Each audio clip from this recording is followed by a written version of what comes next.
People share all sorts of tips about how to reduce nerves when you're performing music, but what does the science actually show is most effective? Hey friends, Morley-Fletcher here, and today I'm going to be talking you through some results and practical actions from a meta-analysis that researchers did. And so what this means is they looked through loads and loads of studies. They actually considered more than 10,000 of them to see whether they were good enough to include, to review. Loads and loads of scientific studies to pull out just the best results and the ones that everyone agreed on. So I'll put a link to that meta-analysis in the description below. But the important thing is this is a really valuable and reliable study of what actually works. Now, the study was specifically looking into worrying and rumination and those sorts of thought patterns. So it's really more applicable to the time running up to a performance rather than things you're going to do in the moment of performance. But the great news is that working on how you feel beforehand, whether you worry, whether you ruminate, is going to help with how you turn up and how you show up and how you actually perform in the moment as well. Now, here are some of the high-level strategies that the researchers found are proven to be effective. Now, I'm not going to go over these in any detail. I'm just going to skim through the list so that you're aware of what they are, because we're going to jump right into actual practical things that you can do.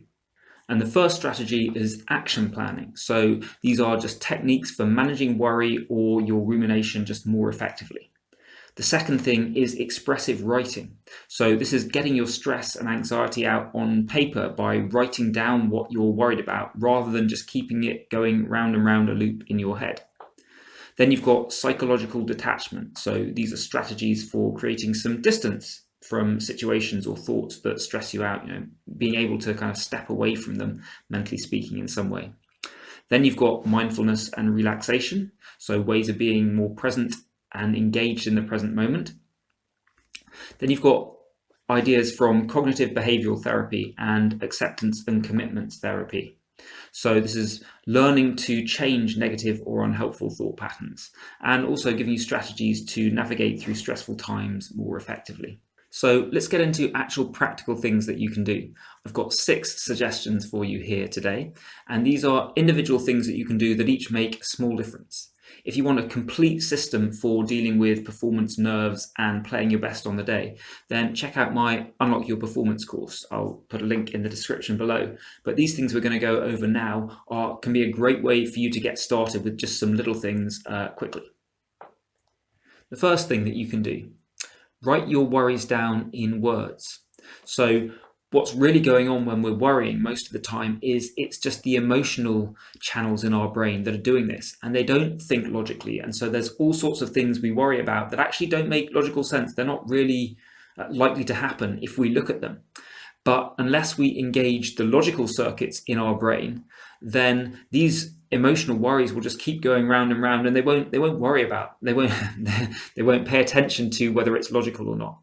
And the part of your brain that thinks logically is also the part of your brain that deals with language, and in particular with words and how they're written down. So when you're writing something down, when you're reading it written down, or even just when you're putting it into a specific description rather than just a general thought, that is booting up the logical part of your brain, if you like. And so that then allows you to calm down that emotional part, because all of a sudden now you can see how large parts of the emotional bit are not making logical sense. They're not likely to happen, and that just reduces the amount of worry that you feel. And there's good research to back this up. It really does show that people who just take the time to write down what they're feeling, that just automatically tends to reduce the level of worry. The second thing, get moving. Being physically active has been shown to have a really significant impact on your mental state. And this doesn't have to be doing crazy intense workouts or anything like that. Just going for a simple walk can really help with these things.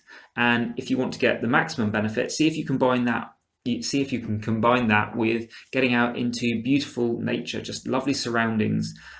Nature itself has been shown to be calming and just good for their mental health as well. So anything like that, great workout. I find that really helpful too. But it can be really tempting when we're nervous to just kind of sit there and do nothing.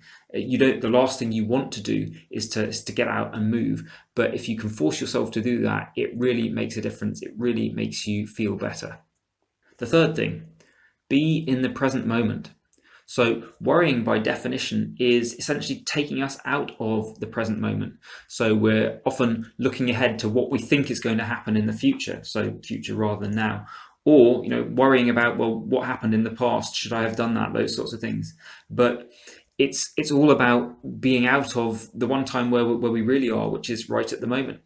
So connecting back to that, connecting to the present moment is really going to help reduce your worry or anxiety. And formal meditation or anything like that and mindfulness techniques, these are great for that. I really recommend taking up a practice like that if you're at all interested. The research on that for not just worry but so many other benefits is huge. But it doesn't have to be that. Just simply notice where you are. Take one breath and pay attention to that. Just listen to what are the sounds that are going on around me right now. Just what can I feel? My feet on the ground, my bum on the chair, or whatever it is. Simple thing like that is also going to make a difference. Number 4, switch off. Now, of course, this is easier said than done. When you're worrying, there's a natural tendency for your mind to come back to the thing you're worrying about. But it's amazing how effective it can be to just deliberately set an intention or a resolution for something else.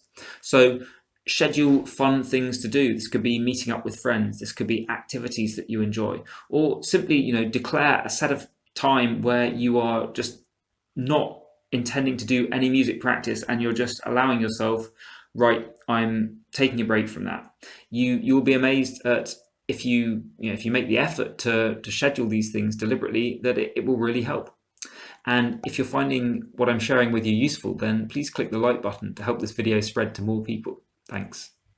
5th one, as the great basketball coach John Wooden said, control the controllables. There is so much out there that we simply have no control over, that it's going to happen and affect us, and we've just got to deal with that. And then there are things that we can influence. And it's really easy when you're getting stressed out and worried to just lump them all together, and these are all things to worry about.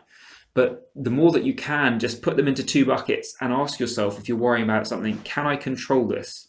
If not, then it doesn't mean it's not going to happen. It doesn't mean it might not be unpleasant and challenging, but you can just kind of let it go and not give it any thought. Whereas if it's something that you can control, then you've potentially got practical things that you can do there. And just a simple thing as making that split, asking yourself, can I control this or not? Again, is going to help you distance yourself from this. It's going to help you reduce that level of worry. And finally, number 6, schedule a worry time. Now, I'm just going to give a quick overview here, but there is a whole scientific study behind this, and it goes like this. You're going to allocate half an hour every day at the same time every day for worrying about things. And then during the day, whenever you notice something coming up that you're worrying, just tell yourself, okay, I'm going to postpone it to that worry period. And then when that worry period comes along, spend that half hour allowing yourself to worry about those things that you postponed.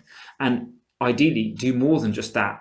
Have some practical thinking about, well, what can you potentially do to improve these things or to deal with them? And I know it sounds crazy. How would this actually work? Telling yourself to worry about something later. But the people who actually did this, the researchers found that it almost halved the amount of worrying that they did. So although it sounds crazy, it's well worth giving it a go. The important thing here is that you do actually have to do the worry period each day, because when you tell your subconscious, as it were, I am going to worry about this later, and then you do come back to it and think about it later, that gives it the permission to let it go. Whereas if you're saying, oh, don't worry about this now, I'm going to worry about it later, and then you never actually do that, there's no trust there, if you like, between your conscious mind and your subconscious mind. And so it's simply not going to work. So if you set this thing up, you've got to follow through on it, but it is amazing how effective it can be.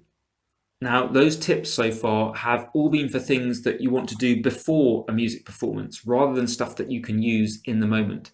If you'd like a tip that can calm nerves down in seconds that you can use whenever you need it, then check out this video next. I've been Morley-Fletcher. See you in the next one.